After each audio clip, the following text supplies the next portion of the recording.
देश के कुछ स्वयंभू बुद्धिजीवी ऐसे हैं जो राष्ट्र प्रथम की भावना से खिलवाड़ कर रहे हैं। वहीं देश में कुछ ऐसे धर्मद्रोही बेईमान भी हैं जिन्होंने सनातनियों की अटूट धार्मिक आस्था पर डाका डालने का दुस्साहस किया है। ऐसे बेईमानों ने संगठित तरीके से राम मंदिर के भीतर आर्थिक अपराध करने की निकृष्टता की। राम मंदिर में चढ़ावे की चोरी की जांच आगे बढ़ रही है। इस महापाप की परतें लगातार खुल रही हैं तो कई बड़े और चौंकाने वाले नाम भी अब सामने आ रहे हैं। इनमें एक नया नाम राम मंदिर ट्रस्ट के संस्थापक ट्रस्टी डॉक्टर अनिल मिश्रा का भी है।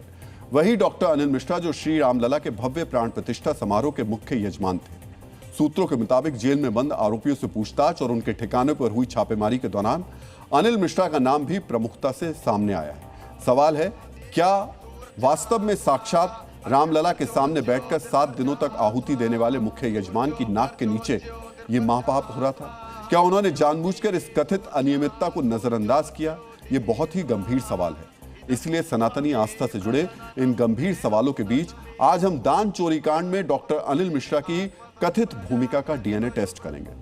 मित्रों, रामचरितमानस के उत्तरकांड में गोस्वामी तुलसीदास लिखते हैं, नित नूतन लोभ विहाई धर्म सकल तजी कलिमल माही।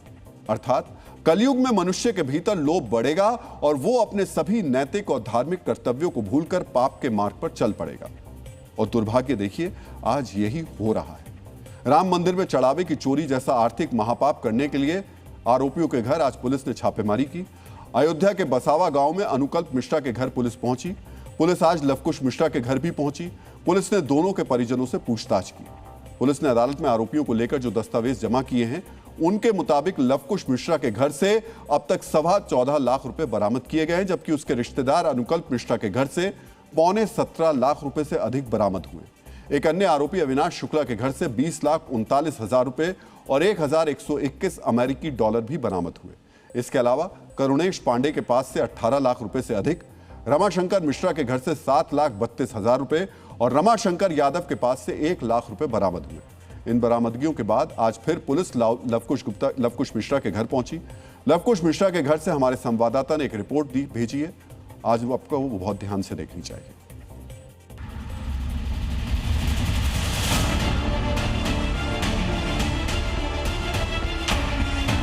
अयोध्या के ठकुरान फगौली गांव में इस वक्त हम मौजूद हैं और हमारे पीछे आप जो घर देख पा रहे हैं, ये है लवकुश मिश्रा का घर। लगातार पुलिस यहां पर दबिश दे रही है। जैसा कि परिवार वालों ने कैमरे के सामने ना आकर जो हमें बात बताई कि सुबह से शाम तक 3 बार पुलिस यहां पर आई है और इसके पहले जब पुलिस यहां पर आई थी तो 12 लाख रुपए घर से बरामद हुए थे। लवकुश मिश्रा फिलहाल पुलिस की हिरासत में है और उनको जेल भेज दिया गया है। पूछताछ अन्य चीज़ों में चल रही है, लेकिन घर के बाहर फिलहाल कोई नहीं निकल रहा है। घर के बाहर एक महिला बैठी थी और हम लोग को देखते ही वो अंदर चली गई और दरवाज़ा बंद कर लिया और अंदर से वो तमाम चीज़ें ज़रूर बता रही हैं, लेकिन फिलहाल कैमरे के सामने आने से वो अभी मना कर रही हैं। इससे पहले जेल में बंद आरोपियों से पूछताछ भी हुई थी। पूछताछ के दौरान 2 अहम खुलासे हुए। सूत्रों के मुताबिक 2 घंटे तक चली लंबी पूछताछ के दौरान आरोपियों ने स्वीकार किया कि किस तरह राम मंदिर में देव धन की चोरी की गई। दूसरा, आरोपियों ने ट्रस्टी डॉक्टर अनिल मिश्रा का नाम प्रमुखता से लिया है। सूत्रों के मुताबिक आरोपियों ने कहा कि चढ़ावे की जो चोरी हुई उसकी जानकारी डॉक्टर अनिल मिश्रा को पहले से थी। अब जांच के घेरे में डॉक्टर अनिल मिश्रा आ गए हैं। सबसे पहले जानिए डॉक्टर अनिल मिश्रा कौन है, अयोध्या के राम मंदिर पर उनका प्रभाव कितना है। डॉक्टर अनिल मिश्रा अयोध्या के एक जाने माने होम्योपैथिक चिकित्सक हैं और Uttar Pradesh homeopathic medicine board के रजिस्ट्रार पद से सेवानिवृत्त हुए हैं। उन्हें अवध क्षेत्र में संघ का प्रभावशाली चेहरा माना जाता है। वो अवध प्रांत के बेहद महत्वपूर्ण और शीर्ष पद पर भी रह चुके हैं। संघ में ऊंचे प्रशासनिक कद, अटूट निष्ठा और प्रतिष्ठा को देखते हुए डॉक्टर अनिल मिश्रा को श्री राम जन्मभूमि तीर्थ क्षेत्र ट्रस्ट का संस्थापक ट्रस्टी बनाया गया। 22 जनवरी 2024 को अयोध्या में हुए भव्य प्राण प्रतिष्ठा समारोह के दौरान वो अपनी पत्नी के साथ 7 दिनों तक चले सभी प्रमुख पूर्व अनुष्ठानों के मुख्य यजमान रहे। मंदिर प्रबंधन में उनकी महत्वपूर्ण प्रशासनिक भूमिका थी। वो दानपेटियों में आने वाले चढ़ावे की गिनती की निगरानी के साथ साथ मंदिर स्टाफ की नियुक्तियों की भी देखरेख करते थे। राम मंदिर की प्रशासनिक व्यवस्था में डॉक्टर अनिल मिश्रा की तूती बोलती थी। जब मंदिर में चढ़ावे की चोरी का खुलासा हुआ और एसआईटी ने जांच शुरू की तो उन्होंने नैतिक आधार पर ट्रस्टी पद से इस्तीफा दे दिया। डॉक्टर अनिल मिश्रा के इस्तीफे के बाद उनकी नीयत और निष्ठा को लेकर नई नई जानकारियां सामने आ रही हैं। ये जानकारियां उनके पद और कद को देखते हुए उनके चरित्र पर गंभीर प्रश्न चिन्ह लगाती हैं। सोचिए, जो व्यक्ति राम मंदिर में मुख्य यजमान की भूमिका में रहा हो, जिस व्यक्ति को सनातनी निष्ठा और वरिष्ठता के आधार पर ट्रस्ट में प्रमुख स्थान दिया गया हो, वही अगर संदेह के घेरे में हो तो यह कितना दुर्भाग्यपूर्ण है। सूत्रों के मुताबिक जब गड़बड़ियों की आशंका पर एक बैंक अधिकारी ने पैसे गिनने वाले सभी कर्मचारियों को हटाने की बात कही, तब ट्रस्ट के सभी पदाधिकारियों ने इसका विरोध किया। सूत्रों के मुताबिक डॉक्टर अनिल मिश्रा इस बात पर अड़ गए थे कि कोई भी कर्मचारी नहीं हटाया जाएगा, और हुआ भी यही। किसी भी कर्मचारी को नौकरी से हटने नहीं दिया गया। सवाल यह है कि गड़बड़ियों की शिकायत के बावजूद डॉक्टर अनिल मिश्रा ने कोई कार्रवाई क्यों नहीं होने दी। इस बचाव में उनका व्यक्तिगत लाभ क्या था? होना तो यह चाहिए था कि देवधन में चोरी की भनक लगते ही सबसे पहले आरोपियों को हटाकर मामले की जांच पड़ताल की जाती। लेकिन अगर डॉक्टर अनिल मिश्रा को इसकी जानकारी मिली थी तो उन्होंने चुप्पी क्यों साध ली, जबकि डॉक्टर अनिल मिश्रा पर दोहरी जिम्मेदारी थी। एक तो वो मंदिर ट्रस्ट के प्रमुख संस्थापक ट्रस्टी थे और दूसरे वो मुख्य यजमान भी रहे थे। यजमान होने का मतलब केवल एक पद या प्रोटोकॉल नहीं होता है, बल्कि सर्वोच्च आध्यात्मिक दायित्व, अटूट पवित्रता और करोड़ों सनातनियों का प्रतिनिधि होना भी होता है। 2024 में अनुष्ठान के समय उन्होंने समस्त हिंदू समाज की तरफ से संकल्प लिया था। डॉक्टर अनिल मिश्रा विद्वान व्यक्ति हैं, उन्हें पता होगा कि शास्त्रों में कहा गया है कि अगर कोई यजमान छल कपट करता है तो उससे पहले किए गए सभी उसके पुण्य और धार्मिक फल तत्काल नष्ट हो जाते हैं। उन्हें यह भी जानकारी होगी कि देव द्रव्य या दान की चोरी करने वाले यजमान को गरुड़ पुराण के अनुसार सबसे भयानक नरक और कष्ट भोगना पड़ता है। फिर भी अगर उन्होंने चोरी की शिकायत के बावजूद चुप्पी साध ली तो इसका अर्थ क्या हो सकता है? मित्रों, इन सवालों के बीच एक महत्वपूर्ण जानकारी हम साझा करना चाहते हैं, बहुत ही ध्यान से सुनिएगा।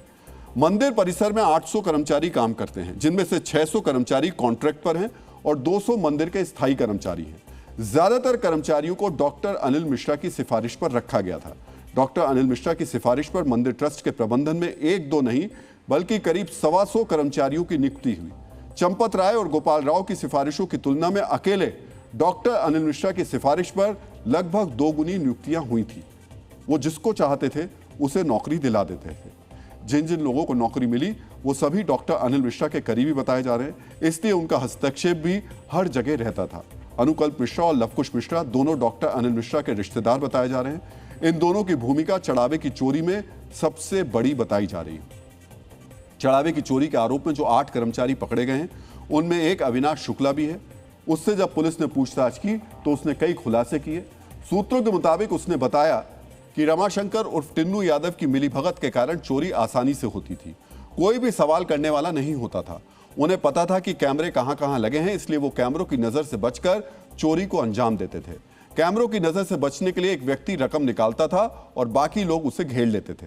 इसके बाद रकम बाथरूम में छिपा दी जाती थी और मौका मिलते ही उसे बाहर ले जाया जाता था। ट्रस्ट के पदाधिकारियों के करीबी होने की वजह से उनकी कहीं भी कोई चेकिंग नहीं की जाती थी। आरोपियों ने पुलिस को बताया कि निगरानी के लिए जो लोग लगाए गए थे वो सिर्फ औपचारिकता निभाते थे, वो कोई वास्तविक निगरानी नहीं करते थे। ये बात आरोपियों को भी पता थी, इसलिए वो बेफिक्री से चोरी की रकम गायब कर देते थे। सोचिए, इन्हें इतनी हिम्मत इनके पास आई कहां से? ये इतने आश्वस्त कैसे थे कि 3000 से अधिक सुरक्षा कर्मियों की तैनाती और सीसीटीवी की निगरानी के बीच भी चोरी कर लेंगे और किसी को पता नहीं चलेगा? और क्या इन्हें यह भरोसा था कि अगर किसी को पता भी चल जाएगा तब भी वो बच जाएंगे?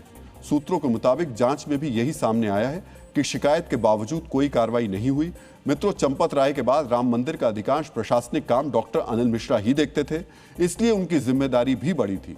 लेकिन अब तक की जांच में यह सामने आया है कि डॉक्टर अनिल मिश्रा स्वयं संदेह के घेरे में है। एसआईटी अनिल मिश्रा पर कमीशन लेने के आरोपों की भी जांच कर रही है। सूत्रों के मुताबिक जांच के दौरान उनकी कई संपत्तियों के बारे में जानकारी मिली है। एसआईटी यह भी आकलन कर रही है कि ट्रस्टी बनने के बाद उनकी संपत्ति में कितनी बढ़ोतरी हुई, क्योंकि सूत्रों के मुताबिक उनकी संपत्ति में कई गुना वृद्धि हुई है, जो सामान्य नहीं मानी जा रही। मित्रों, जो भी असामान्य दिख रहा है उसकी जांच अब एसआईटी की टीम कर रही है। डॉक्टर अनिल मिश्रा के आर्थिक साम्राज्य की पड़ताल करने के लिए जी न्यूज की टीम भी उनके घर तक पहुंची। डॉक्टर अनिल मिश्रा का घर अयोध्या की अवधपुर कॉलोनी अमानीगंज में है। ट्रस्ट में आने के बाद से ही उनका घर लगातार बड़ा होता चला गया और अब वहां लिफ्ट लगने की तैयारियां की जा रही है, जिसके लिए नया स्ट्रक्चर भी बनकर तैयार हो गया। लगभग 2000 वर्ग फुट में बने इस घर की कीमत करीब 2.5 करोड़ रुपए आंकी जा रही है। जी न्यूज की टीम ने उनके घर पहुंचकर एक रिपोर्ट तैयार की, जो अब हम आपको दिखाने वाले हैं।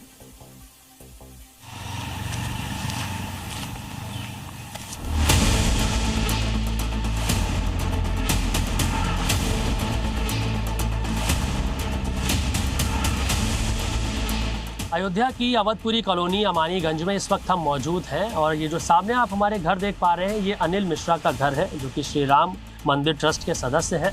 और आप घर को देखिए, जो पीछे की आप बिल्डिंग देख रहे हैं ये ज़रूर थोड़ी पुरानी है, जो वाइट कलर की बिल्डिंग है जिसमें बड़े बड़े दरवाजे लगे हुए हैं। बाहर भी आप 2 बड़े दरवाजे देख सकते हैं, लेकिन इसके आगे जो आप एक स्ट्रक्चर देख पा रहे हैं जो कि बिल्कुल नया मालूम पड़ रहा है कि अभी रिसेंटली इसमें काम हुआ है और ये नया स्ट्रक्चर बनके तैयार हुआ है। ये लिफ्ट का स्ट्रक्चर है। आप देखिए इस तरीके का जो स्ट्रक्चर होता है आमतौर पे ऐसे में अंदर लिफ्ट इंस्टॉल की जाती है, तो आप अंदाज़ा लगा सकते हैं कि ये रिसेंटली काम हुआ है, यानी कि घर के निर्माण का जो काम है वो लगातार लंबे समय से चल रहा है और वो अभी भी यहाँ पर वो जारी है। यहीं पर रहते हैं आसपास आप? हाँ। अच्छा, ये जो अनिल मिश्रा जी का घर है सर, कितने सालों से देख रहे हैं सर? तो जान रहे हैं 4-5 साल हो गए इसलिए। 4-5 साल, यानी कि 2026 चल रहा है तो 2022 यानी मंदिर निर्माण के बाद से घर जो है बड़ा हो गया। अच्छा, ये जो भैया सामने स्ट्रक्चर बन रहा है इसमें आप देख पा रहे हैं यहाँ पर जो लिफ्ट भी इसमें जाती है, ये भी लग रहा नया बना है। नहीं, साथ ही बना है। अंदाज़ा लगाइए 2021 के बाद से किस तरीके से संपत्ति में वृद्धि हुई और चंदा चोरी में जब से नाम शामिल आया है उसके बाद से लगातार घेरे में है। डॉक्टर अनिल मिश्रा अंबेडकर नगर जिले के पतानाव गांव के रहने वाले हैं। वहां भी उनकी कई बीघा जमीन उन्होंने खरीदी। अयोध्या में जहां वो रहते हैं वहां भी डॉक्टर अनिल मिश्रा ने जमीन खरीदी है। सूत्रों के मुताबिक लखनऊ और नोएडा में भी उनके कई प्लॉट्स हैं। जांच टीम इन सभी संपत्तियों की भी पड़ताल कर रही है। मामले की एक एक कड़ी को अब जोड़ा जा रहा है। डॉक्टर अनिल मिश्रा लगभग 12 साल तक गोंडा में तैनात रहे। 2008 से 2020 तक वो होम्योपैथिक विभाग में अलग अलग पदों पर कार्यरत थे। गोंडा में तैनाती के दौरान वो अयोध्या या लखनऊ में रहते थे और वहीं से गोंडा आकर नौकरी करते थे। जब वो गोंडा से सेवानिवृत्त हुए तब उनका मासिक वेतन करीब 1.5 लाख रुपए के आसपास था। गोंडा से सेवानिवृत्ति के बाद वो राम मंदिर ट्रस्ट से जुड़ गए और स्थायी रूप से अयोध्या में रहने लगे। अयोध्या के रिकाबगंज चौराहे पर पिछले 20 वर्षों से डॉक्टर अनिल मिश्रा का क्लिनिक है। ये एक बड़ा कॉमर्शियल इलाका है। डॉक्टर अनिल मिश्रा जब अपने सरकारी नौकरी के दौरान गोंडा में तैनात थे तब भी वो अयोध्या में अपना निजी होम्योपैथिक क्लिनिक चलाते थे। राम मंदिर ट्रस्ट से जुड़ने के बाद डॉक्टर अनिल मिश्रा ने क्लिनिक पर बैठना बंद कर दिया और उनके बेटे रवि मिश्रा वहां बैठने लगे। अभी भी उनका क्लिनिक नियमित रूप से संचालित होता है। हालांकि चढ़ावे की चोरी का विवाद सामने आने के बाद फिलहाल क्लिनिक बंद है। हमारे संवाददाता मयूर ने वहां से भी एक रिपोर्ट भेजी है। उस रिपोर्ट को भी आपको ध्यान से देखना चाहिए।